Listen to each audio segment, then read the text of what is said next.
Well, I am back at work. Unfortunately, I am in West Virginia and not Utah. I was offered a promotion to come here, and I actually rejected it because I was happy in Utah, and I like Utah for any number of reasons. The scenery, both geological and masculine, and I was making good money out of debt. Uh, I was fine with it, and then my boss just said, "Well, I need you in West Virginia," so I am here. Apparently, I'll be getting a raise. The work is easier, but I don't feel like it right now. I'm kind of not happy about it, but that's all right. What are my problems? They're not really problems. I'll make it work, and maybe it will turn out being okay. Uh, I got a chance to watch the last Republican debate, or at least much of it, and the I think it's becoming clear that Ron Paul is becoming much more of a contender, and I think that they're getting to the point where they can't dismiss him. They now have to attack him.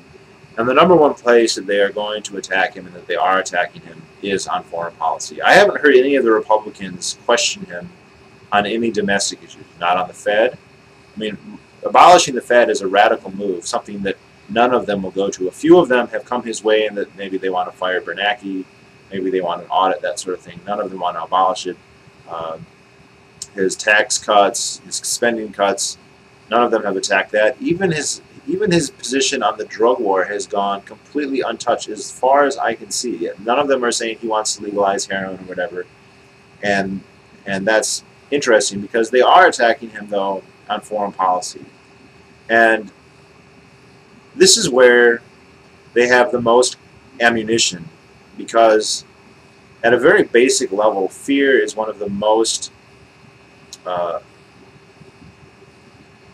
innate, basic, primordial emotions that humans have. All animals, even, I mean, I think every animal with a nervous system, so maybe excepting like jellyfish, feel fear. I mean, fish feel it, mammals feel it, birds, and humans feel it at a very, very deep level. And when you talk about threats to your person, that's a visceral, emotional appeal. And so I think I should talk about this whole Iran business. Iran is not now and never has been a threat to the United States. Iran is not now and never has been planning to attack, invade, or destroy the United States. And if Iran had a nuclear weapon, that would not change any of those previous two statements. If Iran had a nuclear weapon, if Iran had 100 nuclear weapons, and they were all hydrogen bombs, and they were all intercontinental ballistic missiles, Iran would not be a threat to the United States. It is not a threat to the United States, and it would not have plans to eliminate the United States. However, as far as anybody can tell, Iran does not have a nuclear weapon and does not even want to have a nuclear weapon, at least to the point where they're actually doing something about it. People seem to just take it for granted because there are, quote, nuclear facilities. Well, I'm sorry, nuclear facilities is far too undescriptive a term to really educate people as to what's going on. The radioactive material, the nuclear material, the enriched uranium and plutonium necessary to make a nuclear weapon requires many orders of magnitude more refinement than is possible for other uses, say for medical uses or for power production. If you have a nuclear power plant that produces electricity, like the ones that Iran wants to develop, these nuclear power plants cannot just switch from creating electricity to building hydrogen bombs or atom bombs. You could argue that they are a step, but it is like, I believe for power, usually they refine it to only 4% purity. If you want to use it for the more advanced medical purposes, you need 20% purity, which apparently the Iranians are not capable of making. They have attempted to make this, and it's so crappy that it's not worth anything. They have to buy it from the French or the Russians. To make weapons-grade uranium, you need 94% or more. So the fact that there are quote-unquote nuclear facilities does not prove anything. Second, Iran is a member of the Nuclear Non-Proliferation Treaty, something they're not obligated to be a member of. And part of that, being a member of that treaty, is that they have to submit to inspections from inspectors, and they do. And they have never attempted to thwart these inspections in any way, and the inspections have so far always concluded that all the nuclear material in Iran, every single gram of the uranium, is being used for legitimate purposes, and none of it is being used to build weapons secretly. Now, I suppose it is theoretically possible that there is an entire secret nuclear weapons program that nobody knows about, but nobody has produced evidence of this. When you hear about the nuclear power plants at Qom or Bushehr, none of those are making nuclear weapons. None of the material in them are for nuclear weapons. Interestingly enough, about 50 years ago, the Ayatollah Khomeini, and for those of you who are too Republican to know any better, is an important person still in Iran, issued a fatwa that nuclear weapons are against Islam, that they are forbidden. I am not an Islamic scholar. I do not know the reasons why that would be. I don't know if that's something that only Shiites believe. I don't know what the argument is. I would have to guess that it's probably something to the effect that you can't use weapons against civilians, and nuclear weapons are just for that. Anyway, the Ayatollah Khomeini issued a statement to that effect. Now, an interesting corollary here is during the Iran-Iraq war, you know, the war where Saddam Hussein was our ally and we gave him weapons so he could fight Iran for us. Iraq used poison gas against Iran. Americans are generally aware that Saddam used poison gas against his own people. That's, of course, true. They're usually less aware that he used them in the war with Iran, which he did, and killed hundreds of thousands of Iranians. Well, the Iranian military approached the Iranian government and said, look, Iraq is using poison gas against us. We have the ability to create our own poison gas and to use it in retaliation. We ought to do this. And what were they told? They were told no, because poison gas is like nuclear weapons against Islam and for religious reasons cannot be used. And so they weren't. So here you have Iran in a war with Iraq, having hundreds of thousands, and I think at the end of the war, millions of Iranians being killed, and they refrained from even developing poison gas. Now, this does not prove that they would never ever change their minds, and it does not prove that everybody in Iran takes the Ayatollah's fatwa seriously. In fact, I am willing to bet that there are probably people in Iran who don't take it seriously, either because they're not very Islamic or because they just think it's practical, they really should have them. There is some evidence that at some point certain members of the Iranian government did think that Iran should have a nuclear weapon. However, the evidence also points to the main reason they thought they should have one is in case they got in a war with Iraq again and Iraq had a nuclear weapon. Because if Saddam had had a nuclear weapon and had a war with Iran, he almost certainly would have used it. And the Iranians probably justifiably figured that they would probably need to have one as well. There is evidence that this is true. There is evidence that they looked into getting a weapon. And the evidence is, and this comes from Mossad, from the CIA, from the Russians, from the French, from everybody, is that in 2003, they gave up their nuclear weapons program. And why would they do that in 2003? Because in 2003, the United States deposed Saddam, who was the reason that they should get the weapon in the first place. The reason was gone, so they gave up. Now, actually, there's two, within the intelligence agencies around the world, there are actually two different theories as to why they gave up. One is that while Saddam was gone, now they don't need a weapon any longer. The other theory is that they said, look what the Americans did to Saddam because they think he had a nuclear weapon. We don't want them to think we have a nuclear weapon and do the same thing to us, so let's make sure they have nothing to be afraid of. And in either event, if they ever had a nuclear power program, the evidence is, or a nuclear weapons program, they gave it up in 2003. There's no evidence that they continued it. There's no evidence that they got very far. There's no evidence that they're on the cusp of having one. But even more than that, even if they did, there's no evidence that they would use it aggressively. Michelle Bachmann said she is 100% sure that they would use it against Israel. This, of course, is crazy. If Iran suddenly had a nuclear weapon, what could be gained from simply nuking Tel Aviv? Nothing. Israel has second strike capabilities. What does that mean? It means that even if you vaporize the entire state of Israel and kill every single Israeli there and all their military equipment, the Israeli military has the ability to strike back. The Israeli military has nuclear submarines with intercontinental ballistic missiles on them with hydrogen bomb MIRVs, probably. I don't know if they have MIRVs or not, but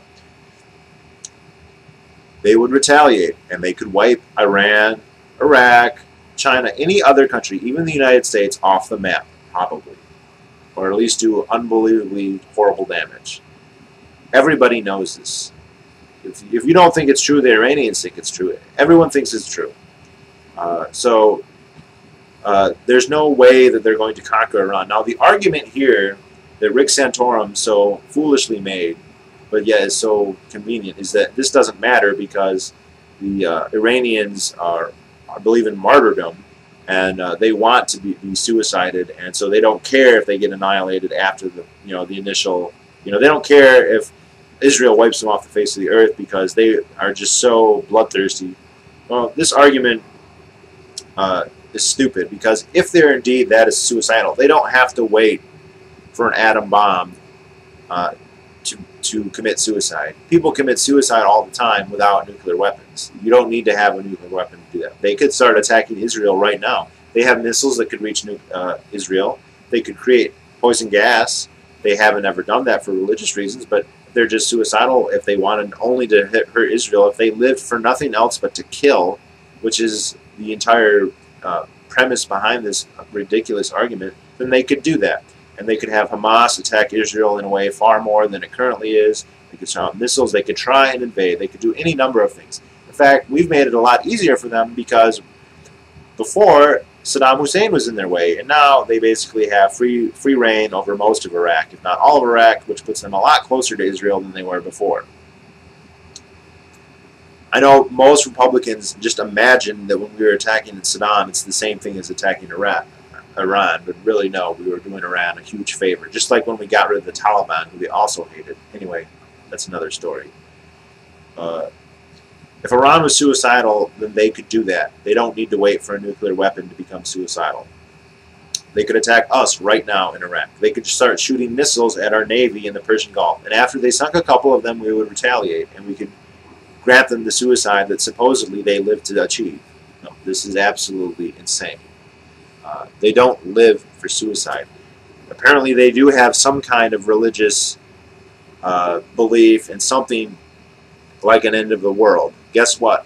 So do Christians. That doesn't mean that all Christians are out there trying to bring about Armageddon.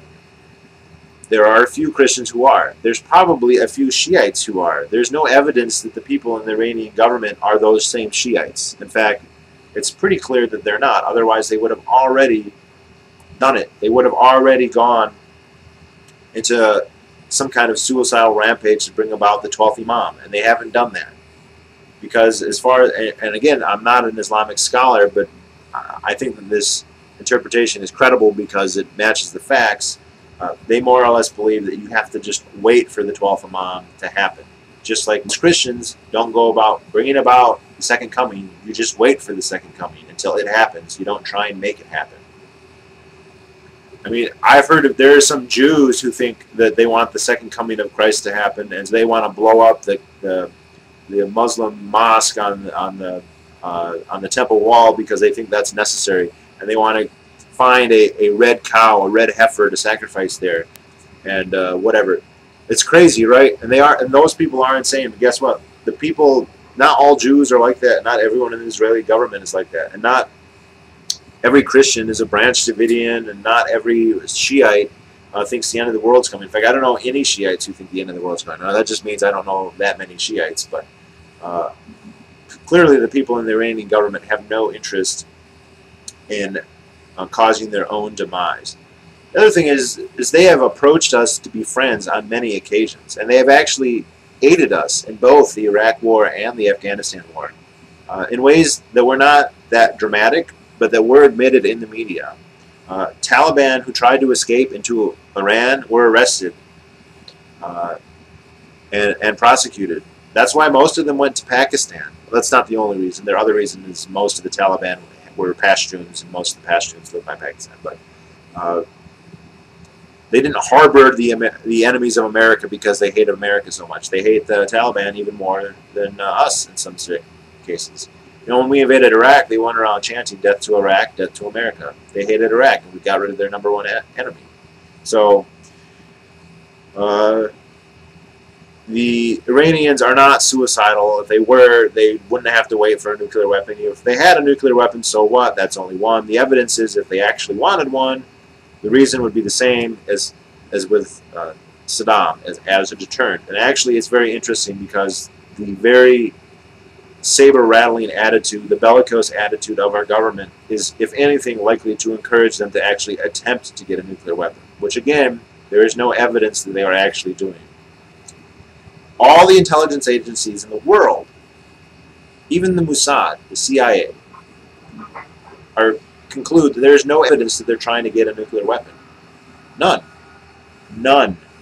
But Michelle Bachmann knows it for sure. You know, and it was so disappointing because after the debate, I saw someone fact-check Ron Paul because he said the United States is bankrupt. And they said, well, technically it's not bankrupt because it can pay its bills, you know. Did anyone fact-check Michelle Bachmann saying that she is sure Iran will use a nuclear weapon as soon as she gets it? Did anyone fact-check that? Or that they have a nuclear weapon, or they're going to get a nuclear weapon, or they're 6 months away, and if they will, they're for sure using it? If you have one nuclear weapon, you don't use it. Especially against Israel, a country that you don't share a border with. A country that you know will annihilate you in return. Oh, but they're crazy. If they were crazy, they could just annihilate themselves. They don't need Israel to do that. They don't need us to do that. They could do that themselves. So this is blatant fear-mongering. Unfortunately, I don't see how they can get down from this rhetorical horse. And also, this needs to be said, they're all fucking chicken hawks. Michelle Bachmann will never be in a trench, ever. You know, Newt Gingrich actively sought to evade ever being sent into the military, but he'll send other people to die. And he's, you know, they act like, oh, I'm tough on blah, blah, I'm tough on Iran, blah, blah, blah. Whatever. If they were president, they'd have all the nuclear fallout shelters in the world, the best ones in the world, and they'd have a huge military to defend just them. And they'll tell the soldiers they're fighting for America, but they'll be dying for them and their political gains. So they're playing Russian roulette with the rest of our lives. We provoked Iran innumerably. You know, Rick Santorum, they've been at war with us since 1979. For what? Kicking us out of their embassy? Who the fuck cares? How is that bad? If we kicked an embassy out of us, does that mean that we're at war with them? No. And why? And of course, everyone on this channel knows this. Everyone in the world knows this. They weren't mad for no reason. They were mad because of the coup in 1953. And then Santorum just goes out of his way to say the most ridiculous thing, that they hate us because we're free and who we are. Right. That's why they attacked Canada and Sweden and Switzerland. This doesn't make... I don't know... Who could possibly believe that except because of extreme ignorance? The government itself does not claim that. All right? The CIA does not claim that they hate us because we're free and women don't wear burqas and we don't have Sharia law. No. No. It's because of our actions. Now, most people in the CIA would say, well, we'll take the consequences of those actions. And they still do them. And that's wrong. But at least they admit that that causes this animosity.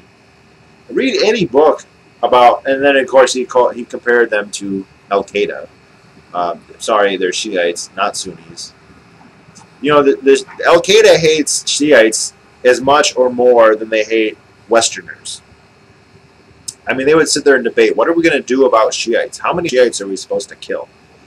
Of course, you'd have to read a book about Al-Qaeda to know that. And of course, if you read any book about Al-Qaeda, you know that they don't hate us for our freedom. Osama bin Laden himself does not hate us for our freedom.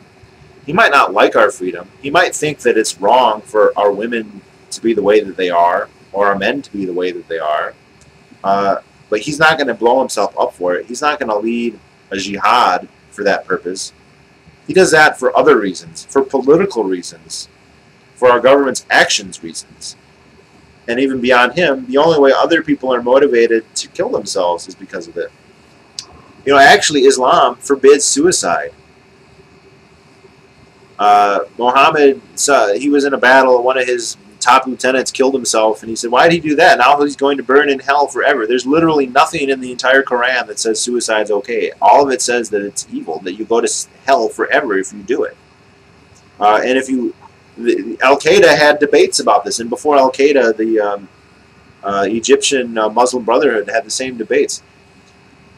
How can we justify this? And they couldn't justify it on Islamic grounds. They justified it on secular grounds. They said, well, we're too poor. We can't afford to fight these people weapons to weapons. So this is all, well, that's not a Muslim argument. That's not something to do with their religion. That's secular. Just like most of the Muslim terrorist organizations for most of the century were secular, like the PLO. And a lot of them were Marxist. They're not religious at all. So, yes, I'm not a Muslim. I'm sure it's a religion I'd have many problems with, even from what little I know. Okay, I say little. Say I'm not a scholar. I know more about it than your average Republican. Actually, almost all Republicans. And, you know, they have the dumbest conspiracy theories I've ever heard. I mean, one of them told me that The Onion actually did a spoof where they said that Islam is planting millions of decoy nice Muslims in the United States to convince us that Muslims are okay when really they're evil. And that every time you hear a Muslim say something good or nice or do something good, it's actually a ploy to let your guard down so that they can later kill you. I've actually had Republicans seriously tell me that that's really what's going on. And that Muslims have always hated America and they'll do everything, except there have been no Muslim violence against America until very, very recently. Why weren't the Muslims attacking us in the 1800s? You know, I ask these people, who's killed more Americans? The Muslims or Germans or Japanese or Italians or even fucking English people or Native Americans? They've all killed more people than the Muslims have, so they must all have, I mean the Germans especially and the Japanese, they've killed way more Americans than the Muslims ever have. Way more. So does that mean that all Germans are just out to get us? You know, whenever I ask that, I never get an answer.